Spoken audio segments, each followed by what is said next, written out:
Yeah, exactly. Exactly, you got it. Good. Do you have any questions on this one, by the way, Elliot, or no? But for the last measure there, you said to just hold that down, so just play the string. Yeah, and then you wouldn't hit the second string. All right, that one's a sustain. Is that what that's called? Yeah, this is a half note, so you hold it for 2 beats. Yeah. Yeah, exactly. Good, good. Try it one more time, and I think we can get into a little more of music rather than technique and reading the notes. Um, yeah, but try it again so we can talk about more.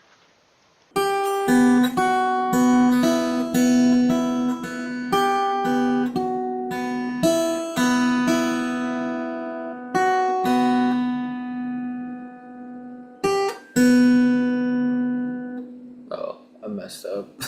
It's okay. Let's stick to just that first line, just because it's a little easier to digest, and it's also a nice little phrase that we'll talk about. So I like what you were doing, especially on the second and fourth measures. I'm not sure if you're aware, but you were decrescendoing. You were getting a little quieter on the E's, on these two E's here. And that's good. That's a natural instinct that you had there, and it sounds good. So keep doing that. That's great. Um, and do you know what that's called when we change the volume of our playing? I've talked to you about this. Oh, Timpton, right? Say it again. Timpton. Almost. It's called dynamics. Oh, Yeah, so dynamics is one of the most important things that a musician can utilize in their playing, and it basically means volume level. How loud okay. or soft you play, basically. So when we apply dynamics into music, it just changes everything. So let's put some dynamics in here. And in classical music, we use Italian terms. Let me see if I can make this a little more. Well, I'll just write it here. But we have these terms, and you've probably heard them before. We have piano, and that's usually written as a P. So these are all abbreviated. Piano, which means quiet or soft. There we go. And then we have forte, Yeah. which is abbreviated to F, which means loud or strong. And then we also have MF or MP, which means mezzo piano or mezzo forte, and that means medium. So those are the main dynamics that you'll see, and then there's even more than those, but these are the main ones. You can have more P's and more F's to extend the range, but that's the general idea. So with this in mind, we can really be more creative about how we play music instead of playing it robotically and just reading notes. So let's try to play this first line here with dynamics. So before we try, we should try to map out what we're going to do. And then we talk about how we're going to do it. So what do you think we should start the dynamic level here? Should it be quiet or loud or somewhere in the middle? Loud. Loud? Okay. Good. So let's put an F here for forte and make it a little bigger. And then where should we change? Quiet. Piano. Good, good. And where should that be? At the very end or here No, or where? second At the note. very end? The second note, right? Oh, this one? Yeah.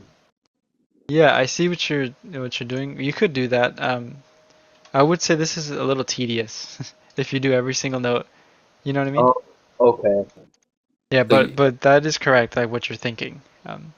How I talked about last time that these are the accompanying notes, the yeah. pedal notes. Yeah, good. So yeah, these ones would all be piano, if you think about it that way. But because we already have that in mind, where we understand the role of these notes, you wouldn't have to write that out for every single note. Okay. All right. How So does it? when we're using dynamics in this sense, we're thinking mostly about the melody, and then the accompanying notes are always going to be a level below the accompanying notes. So if this first note is F, this one would be mezzo forte, just a level beneath, or any lower. It depends what you want to do, but it has to be lower. And then if you write, let's say you wanted the last note to be piano, like all the way over here. So you would write a decrescendo, like this, right? And So it then, yeah, go ahead. gradually lowers in volume. Exactly, yeah. Gradually decreases in volume, yeah. That's the decrescendo Yeah, that's symbol. right. Yeah, decrescendo. So this is how you would do it, and then obviously for in piano here, this would be like piano, piano, pianissimo, like even quieter.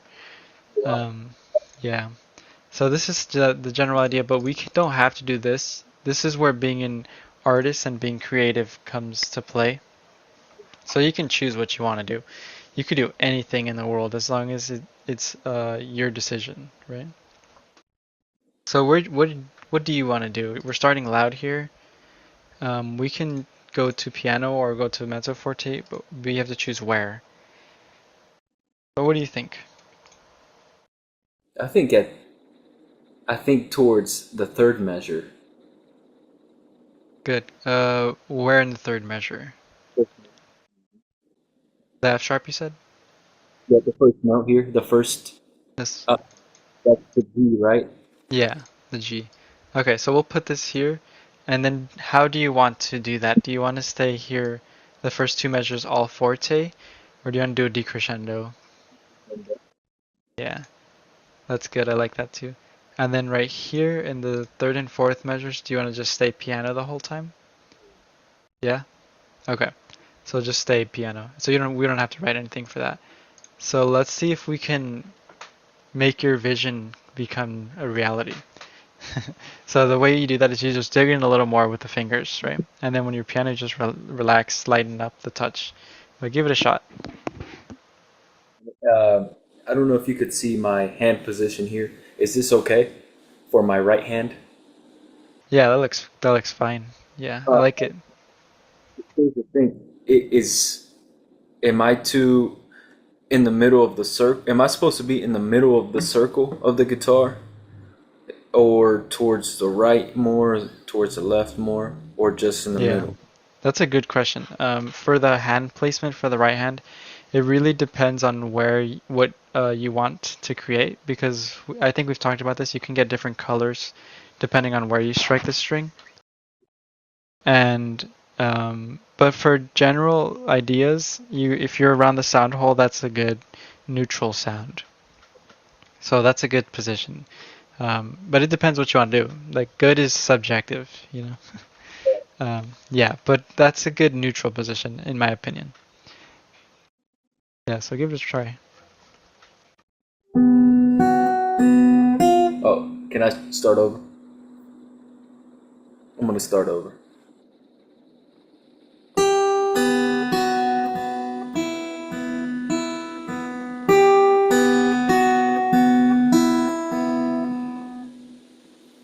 Yeah, what'd you think?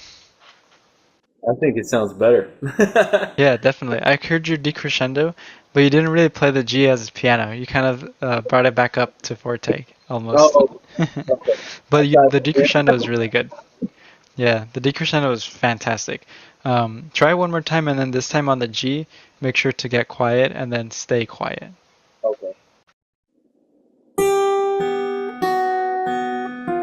Oh, sorry, I'm gonna start over.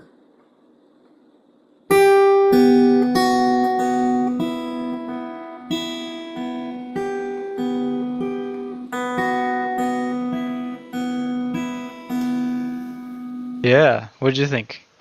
I think it sounds good. I think it Yeah, sounds better. that was a lot better. That was really good. It was a lot more. The way you played it had more intention, right? Yeah. So that's kind of a really big deal in music. People don't pay attention to these things, but what you're doing with the music and all of these tiny details, that's what makes people cling on to your playing, to want to listen to you. If you're just plucking away at the notes, even if you have like the best technique in the world and you're playing really fast, people will be like, "Whoa, that's cool, it's flashy." But what is the essence of this piece? What are you trying to say, right? And when you include these dynamics, it brings that storytelling part of music out. Yeah. So It's I like, like even though you had some mistakes there, this was a lot. I would rather listen to you like that than if you've yeah, nailed it. Yeah, with no dynamics, you know? yeah, So I yeah, agree. this is way better. Very good stuff. So try to do this for all of the pieces that we're learning now, the etudes, just because I know that you can play these if you practice them for 5-10 minutes. That they're all easy for you. Yeah. So the next step would be trying to be a musician, trying to be an artist. And this is what it's all about, bringing out the music in the notes. So keep doing this and then also try different ideas. So one good thing is, I don't know if you're sold on this idea, which I think it works, the forte decrescendo to piano. It's good, it works. You could also do the opposite, just to try it out, you know? And then you might like it, you might not like it, but you never know until you try it. Like you mean switching out from starting in piano and then going to forte is what you Exactly. okay. And then Let's, and then crescendo in the beginning just to see yes, what it's like. Kind of like it's exactly. Yeah, so I just switched that. Let's see how it sounds. Maybe you won't like it, but give it a try. okay.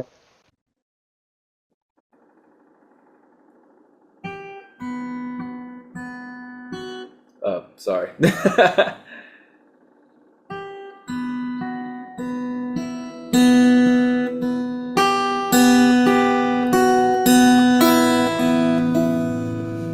Yeah, what'd you think that time? That sounds good. But I like the other one better. Yeah, okay, good. I mean, they both have different moods and they have different Yeah. um, It sounds cool. character. Yeah, they both sound good. It depends on what you're trying to say, right? Yeah. So yeah, I kind of agree with you. I think the other one was the better one. Oh, there we go. Yeah, so but you never know until you try it, and then you can you maybe try a longer phrase. Even though I know it repeats, you can do so many things, but it's up to you to discover what you like best and what you want to say with the music. But I think that sounded great. Let's do one more thing just for fun because you did ask about it. So this is the first thing. I'm trying to bold it, but it's okay. So after dynamics, there's one more thing we can talk about that's really special to the guitar, which is timbre. I know it looks like timbre, but it's timbre. And it basically is the different sounds you can get with your instrument in terms of color. Um, Now that's interesting. yeah, I'll just put on the guitar. Yeah. So what this means is you can use different terms, just like in dynamics, to describe the colors. The first one is normal, and that's when you play near the sound hole. Near the sound hole. Okay. Yeah, basically just how you're just playing right now. And then you Like, have the two extremes. Tasto, which is at the halfway point of the strings, so it would be the 12th fret. Most people don't take it that extreme, but they just go higher up towards the frets, right? Just a little bit, not too much, just a little bit. Or you could go all the way to 12th fret if you want to be extreme. And then the last one is Ponticello, which I just abbreviate to Pont. Most people just say Pont. And that one's when you play near the bridge on the bottom, right here, right? Yeah. So those are the three main different timbres you can get on the guitar. And you can achieve this by placing your hand position closer to the extremes or in the center. And then you can also achieve it by tilting your wrist with the right hand. There's different ways you can do it, and it depends on your nails and all of that stuff too. But the most simple way to do it is just by moving your right hand. And it's in this case it would be easy to do. If you're playing faster stuff, that's kind of hard to do. If you're doing this a lot, it might be easier with tilting your wrist, but that's a little more advanced. So we'll just keep it to the hand position for now. But just try it out right now. Just pluck away maybe just like the second measure, da da da da, the open strings, and try it at the different areas you can do it. Yeah, so try it at the sound hole, at the 12th fret, and then near the bridge.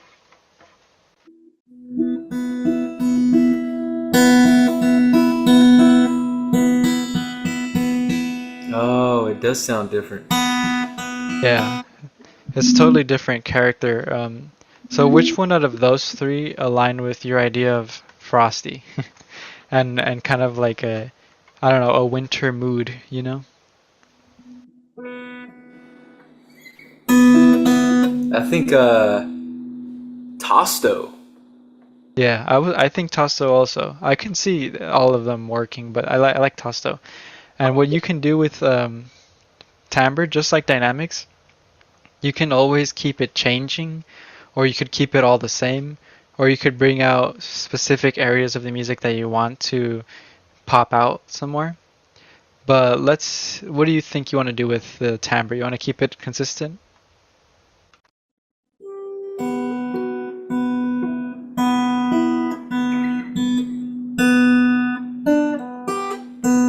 Yeah, let's keep it consistent. Yeah. Nice.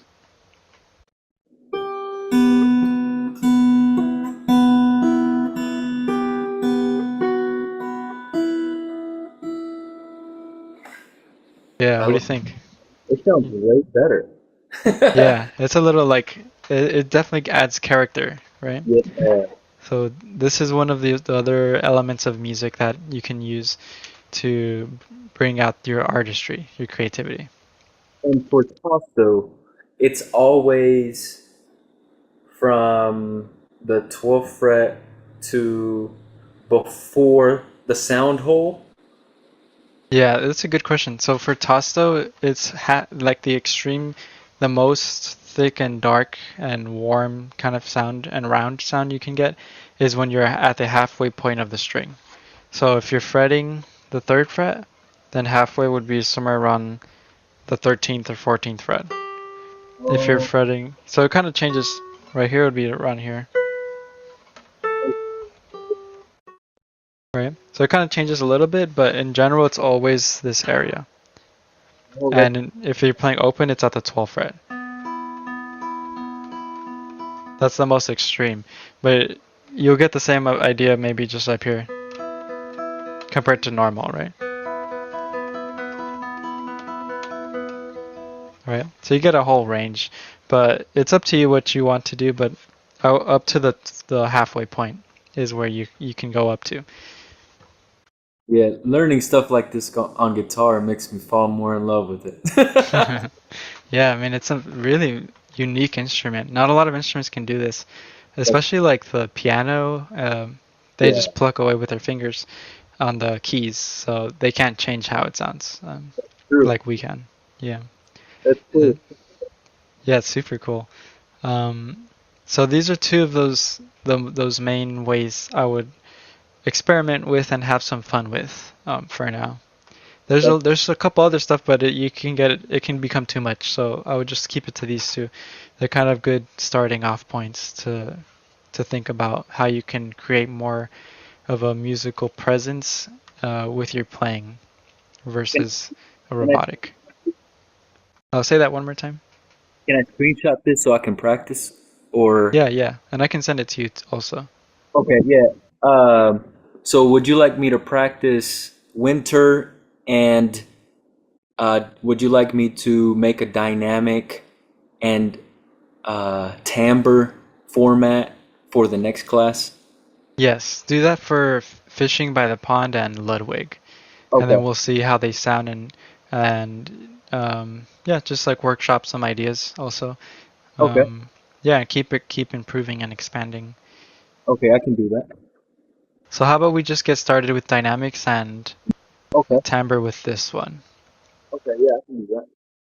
Yeah, so try to review these, and I would say I don't know if you watch the videos I post, but definitely look at them just to refresh yourself on how to play them, just in case you forget.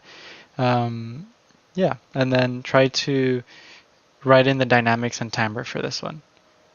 But let's do just the first. Let me give you one last nice piece of advice, which is pretty good for dynamics. Oftentimes students ask me, how do you know what dynamics to start off with or to write? And that's a really good question. So how I know, one general rule, but it doesn't apply all the time, but it's a good rule, and most of the time it works out pretty well, is to follow the line, the moving line, right? So like the melodic line. Follow.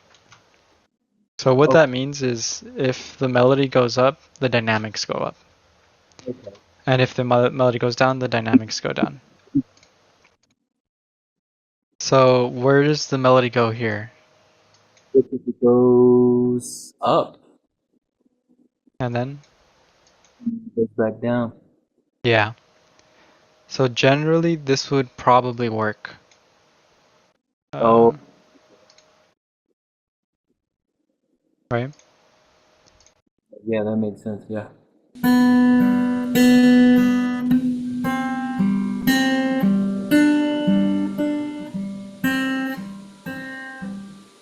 Yeah, that's the idea. I would try to extend the range because right now it kind of sounds like mezzo, like the upper part of mezzo forte and then forte. Like so the more range you have, the more clear your idea will be.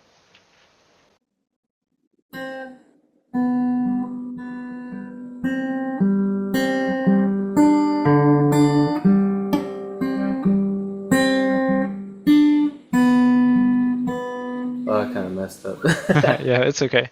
But you get the idea. And then one thing you could also do is try to do it just with open strings. So just so you don't have to worry about the left hand, just practice the So, actual dynamic crescendo and decrescendo. So just try it with open strings and just imagine the notes, right? So you could just drop the left hand for now. The left hand, that's the fretting hand. Yeah, yeah. And go bum bum bum bum bum bum bum bum.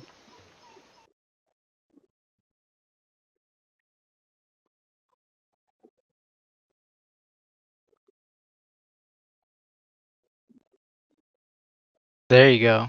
So that's the type of practice that really helps when you are in complete control of your dynamics, right?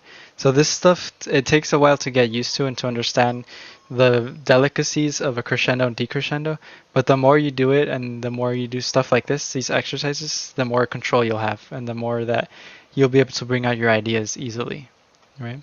So practice this, practice getting familiar with the notes and everything so that you understand where to play the notes because I know that you can do it. You just need to freshen up on the notes, and your right hand is can do it, but you can't do it if you're thinking about all these things at the same time. Yeah, yeah. And then same thing with the winter.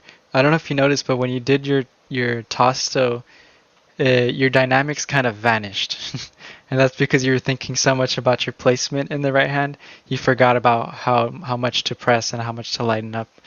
And it's difficult to do all of these things, but the way you can master it is by trying to do each thing really well one at a time, and then slowly combining all of them, right?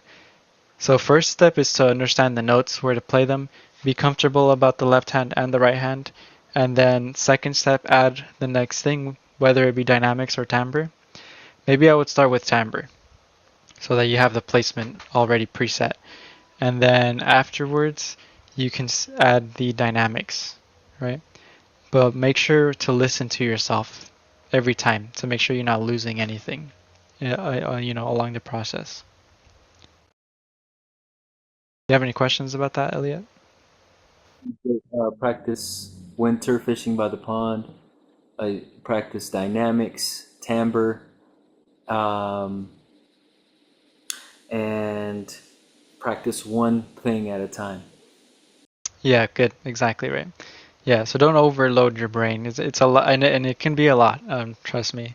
There's a lot of like tiny things that people. Uh, then this is the funny part. The audience is not gonna notice most of these things. Like they're not gonna be like, oh, I really liked how you timbre right there. Like no, they're not gonna.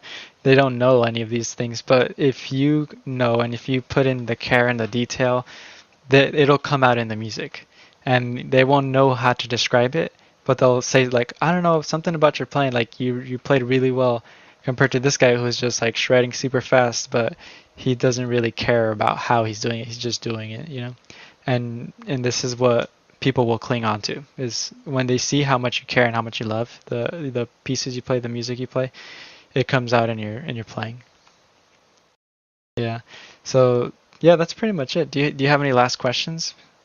No, that's pretty much it. I'm gonna start working on practicing those songs. I'm gonna write down the dynamics and the timbre, and I'm gonna practice. You want me to practice the note reading and associating the notes on the staff to the guitar, Yes, right? exactly. Yeah, because I know you can read them pretty well, but I think sometimes you might confuse yourself, or you might just not understand or know where to put your fingers on the strings. But you can read them really well. Like I know that. So the next step is yeah, applying it to the instrument and being comfortable. If I go to a random page, you know, like this page, I'll say, "Oh, where do you play this note?" Then you're like, "It's right here." I want you to be able to do that. That way Yeah, you can learn more music faster. You know. I would love Um, to be able to just look at a song and play it without even thinking and just know. Yeah, well, you will get there. This is already a good start. I mean, if you're just consistent and you're always practicing your notes every day, even if it's just 5 minutes a day, it'll get there with time, you know? I can see you doing, like, reading through maybe a piece like this in a month, just without even looking at it, you know? Yeah, that's my dream. Just being able to play so well that I don't even think about it, think about the notes, just playing it, just doing it so well. That's my Yeah. dream. Well, I'm sure you can do that with these two pieces Mhm. in like a week or less, you know, if you just practice them, like seriously practice them, and then try to perform for someone, and then they'll see how much you've improved 100%. I'll do that. I'll do that. Thank you so Yeah. much. Yeah, of course I did. All right, we'll have to call it there. Okay. Nice job, Elliot. I'm happy with your progress. Thank you so much. See you next time. Yeah, see you next time.